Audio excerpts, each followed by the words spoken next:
Hello and welcome to today's video. My name's Haley and today is all about the gift of integrity. This has been a fun one for me to think about talking about since I kind of semi-accidentally almost did a video on this last week when we were discussing the 17th gift. I kind of got ahead of myself and was so excited to talk about integrity that I did a mini intro for it and everything. So yeah, I'm excited to reread all of these notes that I left. I mean, wow, just literally every line is underlined here. So it must have been good.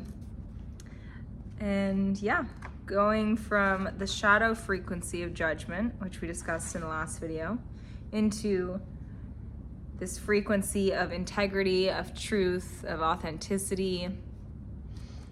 Something that's integral in nature is something that's real, raw, natural, naturally occurring, being itself.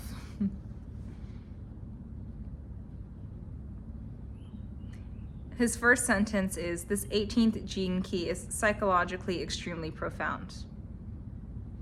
And, you know, I'd like to say that is true of all the gene keys. I think they're all extremely psychologically profound, but I do find it interesting that he emphasizes that in reference to this specific key. So,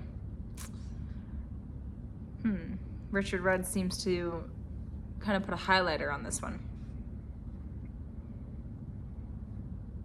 We went over in the last video about how naturally a child, as it's growing up, starts to explore boundaries, right? Very early on, even the boundaries of trying to walk and use its legs.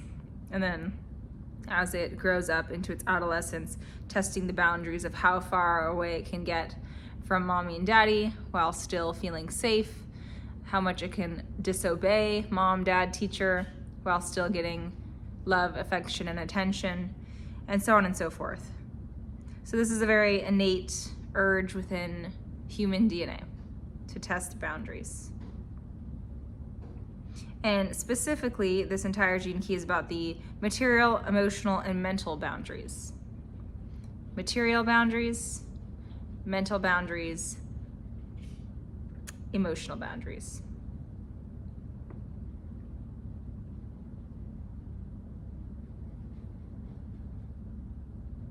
Once again, that first 7-year cycle is testing the integrity of the physical world, whereas the second 7-year cycle is testing the boundaries of the emotional world.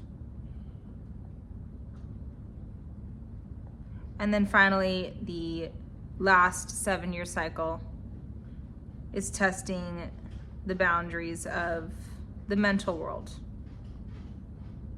the mental constructs that we all prescribe to, the propaganda that we're presented with.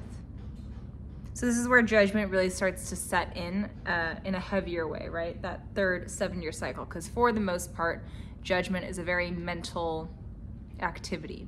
It takes the mind coming online to really form a judgment that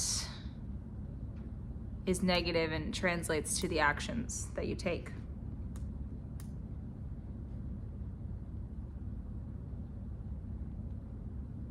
So this whole 7-year cycle thing, at times I find myself being like, yeah, this makes sense. And then at other times I'm like, I don't know. So yeah, again, as I've said before, take it or leave it, up to you. This is not based in science, these 7-year cycles. This is, I don't think he made this up, but I know it's not based in science. So up to you if you feel it resonates. In reading this chapter, I actually feel like it did for me. He notes here how these cycles work in logarithmic fashion, meaning if something occurs, let's say year 2 of your first cycle, that same event will represent itself in year, 9. And then it will represent itself in year 16. So it'll follow the log. Follow the log. I don't know if I said that right. I think you know what I mean.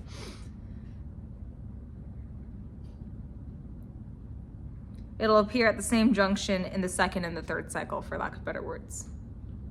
That same energy, of course, will be taking different form, right? In the first cycle, it's presenting itself physically. In the second cycle, it's presenting itself emotionally. And in the third cycle, mentally.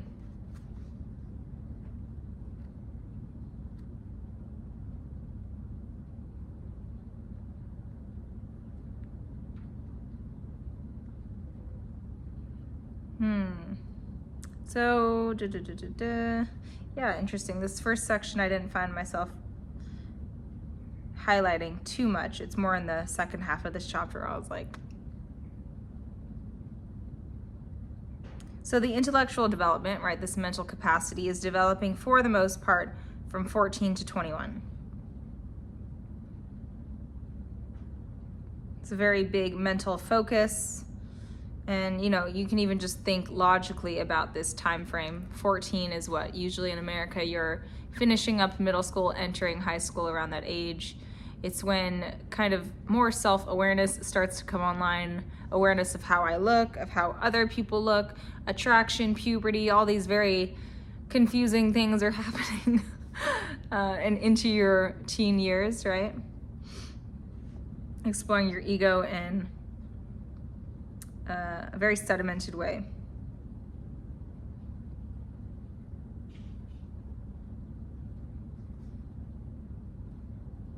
He says that this third cycle is the most critical, right, from 14 to 21, because it's really the last chance that parents have to help their child reach true adulthood. I read that and I thought, to a certain degree, I agree. To a certain degree, I agree. But then also to a certain degree, I think that's a bit of a limited statement.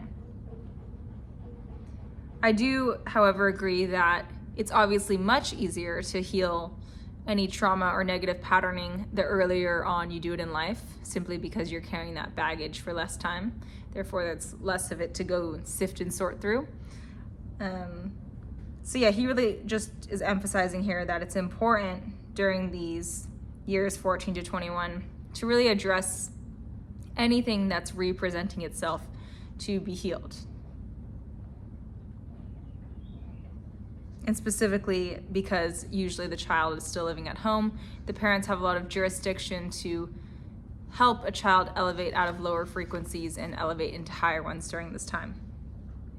And he says, if the parents are not deeply rooted in their own integrity, their own truth, they don't know how to uphold boundaries that are healthy for their children, then of course this will translate to the child and make it extremely difficult for them to swiftly pass through this phase and graduate to what Richard Rudd calls true adulthood. And when he says true adulthood here, he's alluding to a proper, mature adult that knows how to communicate openly, effectively, and kindly. True adulthood is a hallmark of a coming into compassion and presence for others. And most of us walking around are not true adults. We're just children, hurt children, or you've probably heard of like the inner child, or hurt inner children walking around in adult meat suits. So most of us have not graduated and cleanly passed through these three phases into true adulthood. Most of us, for the most part, are working through big distortions or trauma that we developed at some point during our first 21 years. And of course, it's been proven recently that you can still change patternings and things, but the neuroplasticity is much higher when you're younger. So it's a lot easier to change certain habits or addictions or patterns or traumas earlier on in life than it is after. However, it's still possible through the power of meditation. That's a whole other rabbit hole.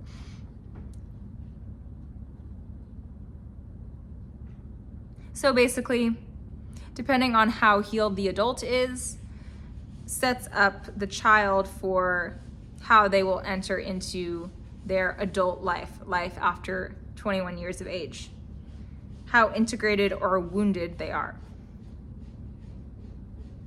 And really another way to say that is it's dictating how a child will operate as an adult in the world from their heart versus just their mind, right? Will they act out of balance over using their logical, analytical, masculine left brain? Or will they have a balanced brain that's in harmony where the masculine serves the feminine and they're able to really navigate the world from a heart space, from a giving space, from a service to others standpoint, from a heart-based consciousness versus just me, ego, imbalanced brain, severed heart-brain coherence.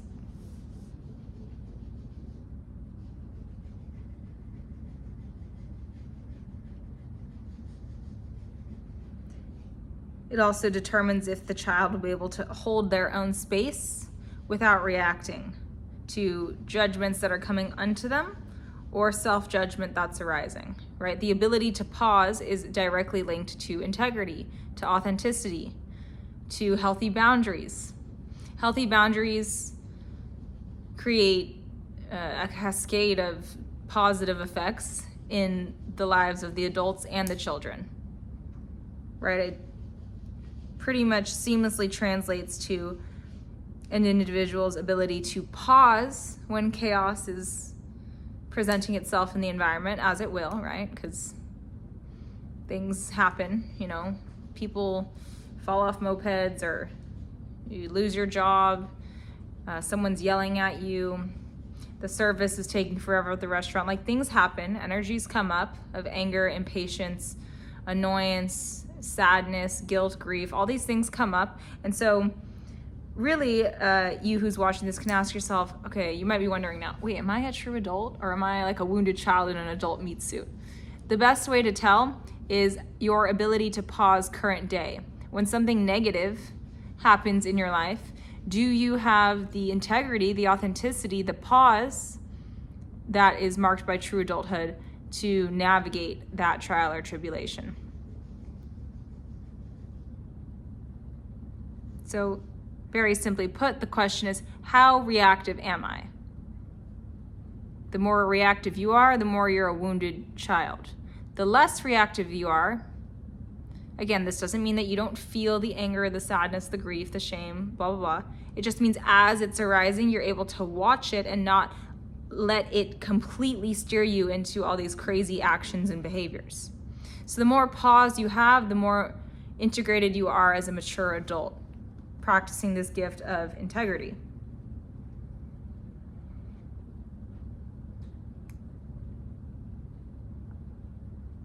Oh, I like this part that he mentions. A lot of this chapter is about parenting. He says that a parent that is integral, truly a mature adult, not a wounded child in an adult meat suit raising an actual child.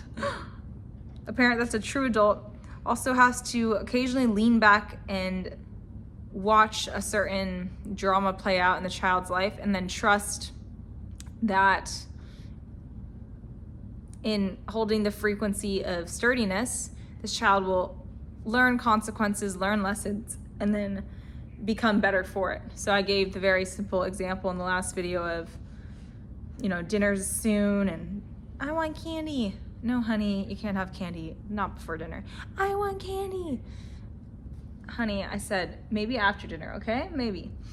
And you know, the kid keeps screaming and screaming and screaming. The truly integral, proper adult, mature adult that's also a parent, will hold this sturdiness no matter how loud the child screams, how long the child screams. Even if they're in public, the child starts making a scene. This parent doesn't bend, because ultimately this parent understands that candy before dinner is not a good habit to build. And most importantly, this parent understands that I cannot fold, because if I do, I'll be teaching my child that when they scream and act out, they get what they want.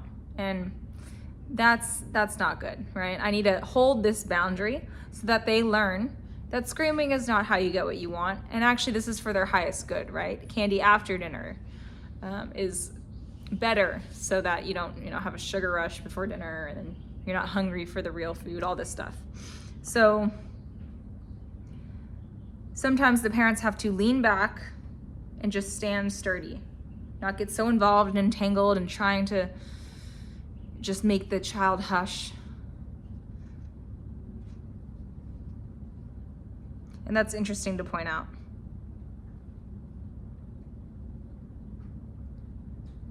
He also notes that it's important that an adult, a proper mature adult that's a parent, acts with less judgment toward their child.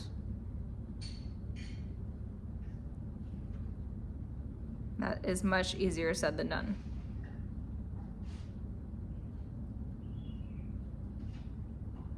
So integrity essentially is what Richard Rudd says, holding fast to your values, not bending. It's also used by architects and engineers. And in those frames, it means describing the strength of material structures.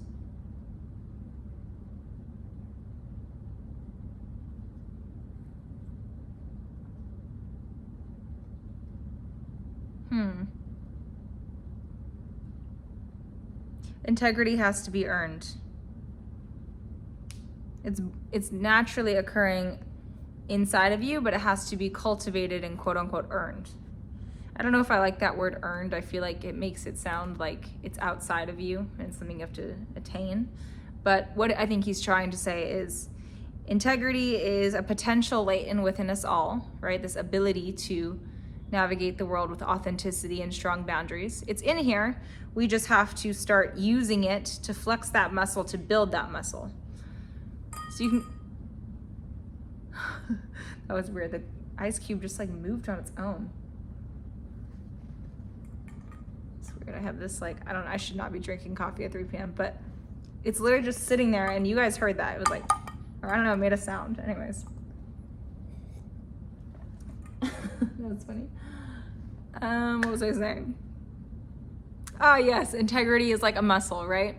It's not that just in the same way your muscles are not out there, but in order to develop the muscle in your arm, you need to start lifting things. And then the muscle that was always latently a potential that could be tapped into starts to manifest and show itself. Same with integrity.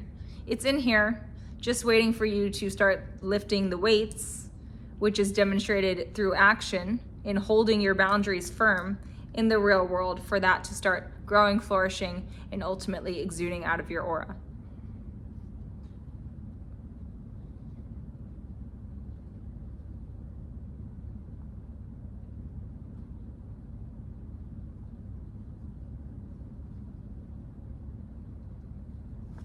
He gives another nice piece of parenting advice here. And it just dawned on me, I don't actually know if Richard Rudd's a parent. He must be because he has great advice on parenting. So I would assume he is, but I will have to look into that after this. He says, if you can see the higher frequency of your child from the moment of birth, and if you can continuously hold that frequency for them through the thick and the thin, that means even when they're having a tantrum, you can still see the light and the potential and the integrity in them that will be developed through holding this boundary. You will start to see a living miracle grow before your very eyes. So essentially what he's saying is, if you are a parent and you act in accord with true adulthood maturity, you hold these boundaries, you will see how holding these boundaries allows your child to start to develop trust within themselves in a healthy way and therefore tap into their innate and natural gifts. Much easier than a child who's placed in an environment with parents that are not true adults and they have no ground, they have no sense of where their boundaries are because their parents don't know how to hold the frequency of authenticity. And so this should motivate us if you're thinking about having a child or have a child. This should motivate to create healthy boundaries and stick to them for the sake of your child blossoming into that they are meant to flourish and become into. Blossom into, I'll say that.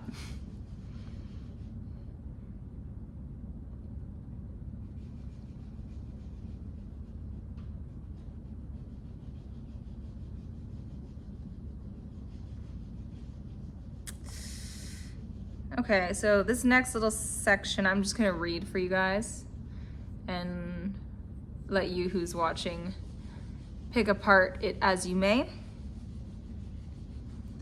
Your life will continually bring you back to these reoccurring issues rooted in your childhood. You will have to understand what made you the way you are in order to release the aspects of your conditioning that do not belong to you. In time, this will make you a master of understanding the ways conditioning work, and you can help others break free just as you have.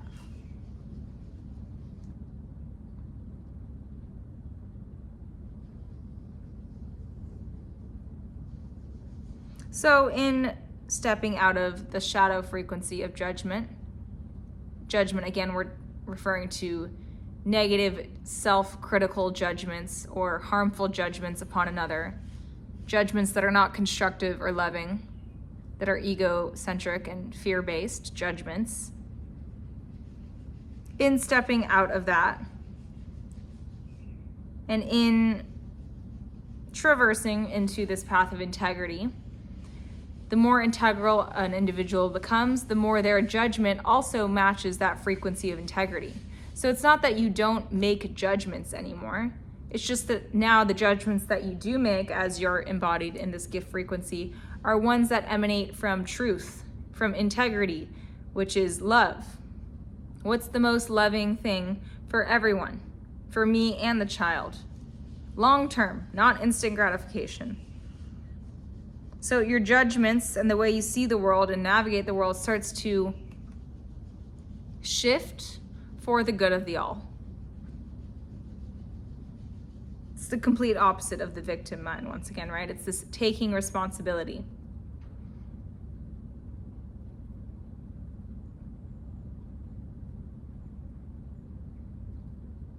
The gift of integrity is about demanding and maintaining a high standard in everything you do.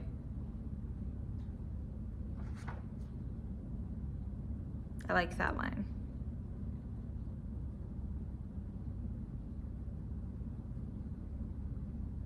So let's just hypothetically say you see all this, you understand it, and then you start to say, yeah, I'm gonna become a fully healed adult.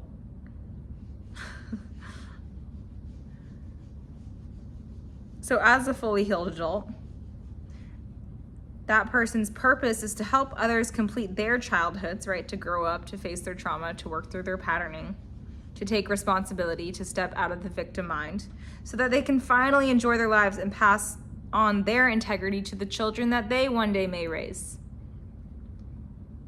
So just like all gene keys, if you decide to nobly take the path of the heart and step into this gift frequency, or any gift frequency for that matter, you not only serve yourself, you also serve the collective, right? Everywhere you go now, you emanate integrity, you emanate truth, authenticity. This inspires and motivates others to also initiate themselves to that level. And that is like a little butterfly effect and bleeds into the next generation.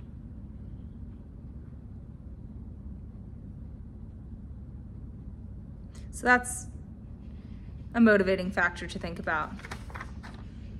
This is an act of service to really tackle your own, whatever you want to call it, wounded inner child, childhood trauma, negative patterns, addictions.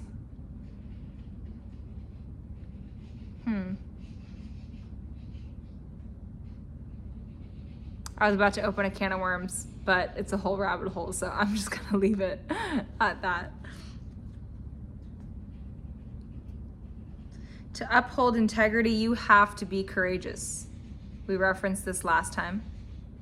You have to be willing to cross that point of transmutation, right? Courage on the David R. Hawkins map of consciousness is 200 frequency hertz, and it is the point of transmutation. It's going from low frequency to high frequency. It takes penetrating this chasm to start to get into the higher frequencies that hold this light of integrity.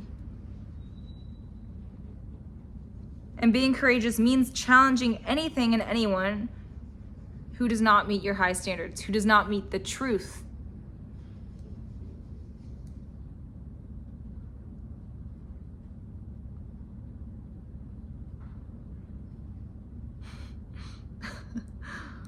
That's funny. I put a note here that says, I will not tolerate buffoonery. That's funny. Okay, so I don't know if I've offered you guys a contemplation yet, but nonetheless, here's one right now. Think of a boundary that currently you're not really upholding, that you kind of know you should be. So an example being, maybe you kind of know that the person you're dating is using you, whether it's for your body or your money or your looks, or you know it's like something sneaky's going on. They're not really respecting who you are and what you have to offer. And your boundaries are kind of bending because, well, I'd rather not be alone. there's an example that's pretty pervasive and common with this whole situationship era we live in. So that's just one example, but think of an example where you kind of know you're not emanating self-respect and there is a boundary that needs to be implemented. There is some accountability that needs to be taken and flexed on. And you haven't quite yet set into that endeavor because it's going to take some time. It's going to cause some tears. It's going to be inconvenient. Momentarily, I'm going to be really uncomfortable. Think of that one boundary that you kind of know. Maybe it's like laying it down on your boss. Like, you actually can't talk to me like that. I understand that you're my boss, but calling me at like 9 p.m. after hours and yelling at me, that's not going to work for me. I would actually much more appreciate, if you first of all speak to me within work hours and then do so in a tone in a way that's nicer. So essentially, in the building of boundaries, there's clear and effective communication like an adult would speak, like a mature adult would speak, usually involved. So think about that and then, build up that courage that you need to go right through that. This is the doorway into integrity, into the higher frequencies.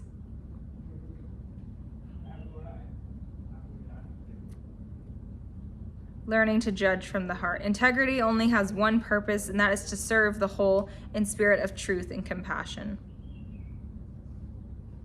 That's sweet. Well, that is the 18th gift of integrity. This next chapter is all about the Siddhic state of perfection, and the name of that chapter is the Bodhisattva.